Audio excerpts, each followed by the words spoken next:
A very good morning again and welcome to the hotspot. Now, we know that Manchester United has been in the news most recently for the confirmation that we got that Richard Arnold will be leaving the club at the end of this year after 16 years of service. Now, Arnold has not got so many crying and frowning over his departure, but many are excited about who exactly is going to be replacing this man who came in and took the chair of Ed Woodward in 2022, but had been serving in several positions from way back.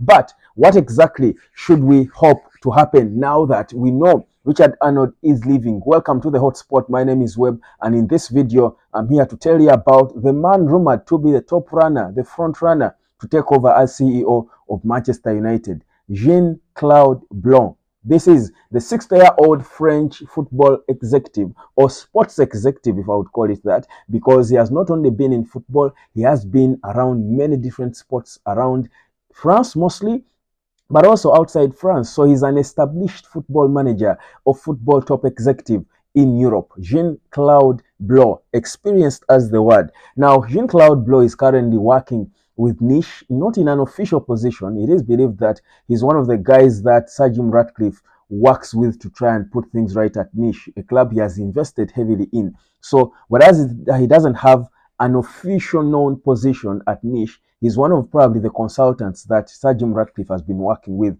at this club or continues to work with at this club. And it is believed now that he has already confirmed that he's interested in taking over as CEO of Manchester United. That's what is being said. But what do you need to know about this man? Now, for starters, I think in football, the few things we can highlight about Jean-Claude Blanc is the fact that he was a marketing executive at Paris Saint-Germain, but most significantly, it is his role at Juventus, where he has served as a board member, a board chairman. He was just a member before he became a chairman, and in 2009, and he has also been CEO of this club after serving as board chairman. So interesting turn of events for him at Juventus. But the highlight of him and why I think he should be the right man for Manchester United is the fact that he has been involved in a big club that was in a bad scandal. Now, United might not be in a scandal per se, but we are in a form of crisis, and scandal, there is a thin line between a scandal and a crisis.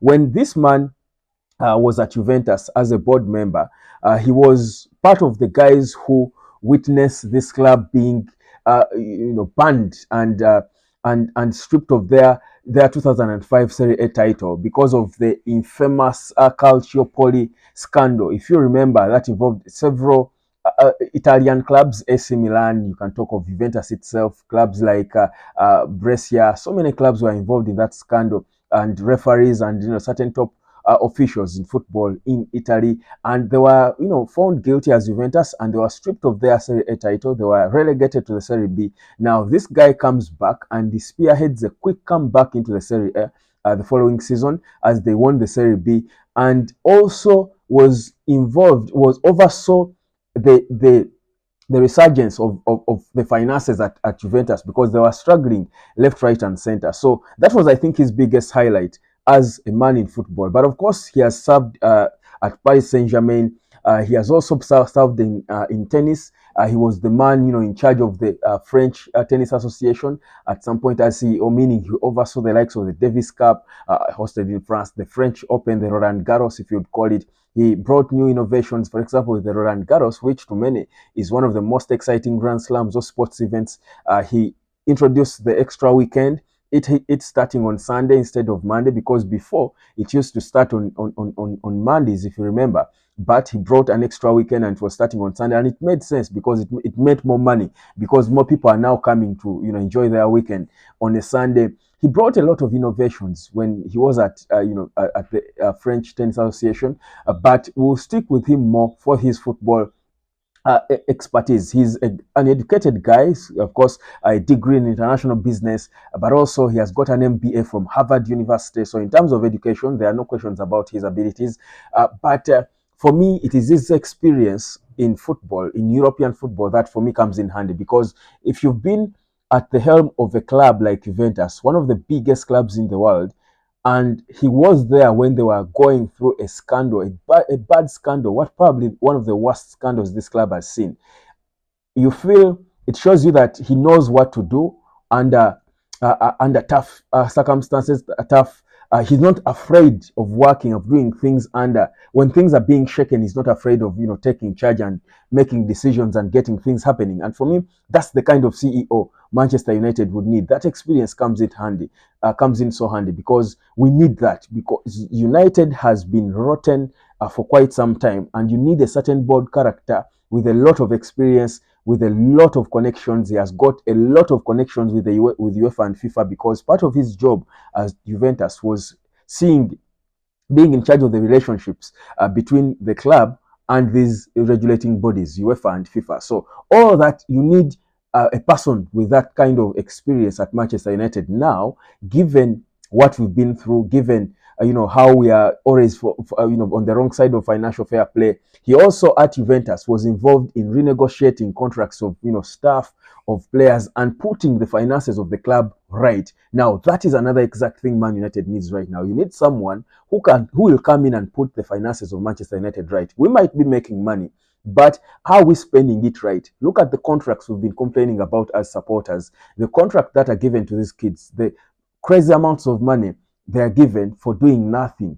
350,000 quid to Jadon Sancho for being on the bench and playing a handful of games. Now, these are the things we expect the incoming CEO to change. And this is the mess that unfortunately Richard Arnold had overseen, had presided over. Now, this is the experience we need. And for me, and there have been many candidates that have been tipped to take the job, but I think it goes without mentioning that the obvious best candidate, if he's interested, is Jean-Claude Blanc, and it is indeed exciting to hear that he has actually accepted to take the job on at the end of this year, and that is at least what we are getting for now. But you think about United and where we are right now, and you expect the CEO to have a strong role to do at the club in the renaissance of the club. The CEO has got a big job to do because you look at all the rot at the club away even from the football, because the football has been rotten because of the lack of development in the institution. Now, the CEO is the man in charge of developing the institution. So we expect him to be spearheading a renovation at Carrington, a renovation at Old Trafford, a renovation at, of course, all the facilities, the gym, the training facilities, a change of things. Of course, certain things have been done behind closed doors. We know that there have been a change of, for example, the medical team. A new director of medicine at the club was brought in from Arsenal, a legend in every right. So whereas a lot has been done behind closed doors, it thinks now that we know we are getting a new man in, the new CEO should come out there and we should be seeing things happen openly. And it's so important to publicize everything they do, because this is what is going to earn the trust of supporters who had, for the most part, lost faith and belief in the whole project and whatever has been done under the supervision of the Glazers. So for me, I feel like there is no questions about who should be the man coming in. Now, for me, I'm imagining, and I told you about Paul Mitchell, who would be, to many, the perfect director of football. Now, for me, a team of Paul Mitchell working under Jean-Claude Blanc would be a match made in heaven. I think this would turn Manchester United into something perhaps we cannot imagine. And I feel like the baby steps that are being made are taking us in the right direction. They're inspiring hope. And for those supporters, and I know so many Man United supporters who had lost hope in the project, who had lost interest because the Glazers were never going to move a muscle, I feel like this whole Sir Jim Ratcliffe takeover seems to be bringing a new lease of life to this club, and we do want to support it. We must support it because it looks promising, because the people that are being pointed at are credible people, they are proven people, they are experienced people, they are respected people, they are strong people, they are characters, they are sports people, they are football people, they understand football. And this for me is so important. Paul Mitchell, the rumored incoming director of football, is a former footballer at Wigan, at Milton Keynes. Of course, not the biggest clubs, but he played football at the topmost level. But he has also proven himself at the clubs he has worked in and in the Premier League. So he's proven in the Premier League. The CEO, I think, does not have to have a lot of experience in the Premier League, because the CEO job for a club like Man United is beyond England. It's Europe. It's the world.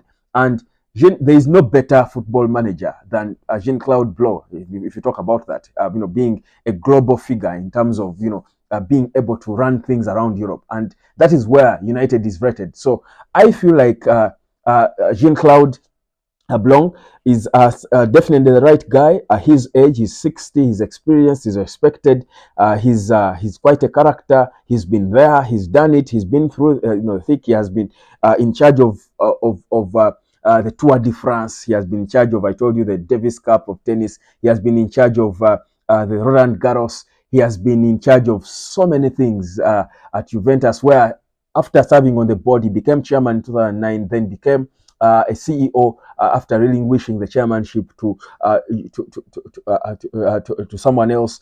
Then he becomes CEO again, overseeing the club's financial operations and growing finances. So he has got a lot of experience when it comes to finances. And like I said, his background in school is international business and an MBA from Harvard. So you can imagine the kind of profile we are looking at. So this is the man that you're looking at right there, Jean-Claude Blanc, who is, to many, going to be the man trusted to lead Man United to the promised land. So whatever Sir Jim Ratcliffe has got in stock for us is going to be executed by the CEO, and it has got to be the right CEO, and it cannot, for me, get any better than Jean-Claude Blanc. That's the new CEO United should be appointing very soon. When that does happen, trust you me, it will be take-off time for Manchester United. And the noisy neighbors in blue will want to check themselves, because we are coming. Hotspot, subscribe. My name is Webb. Let me catch you later.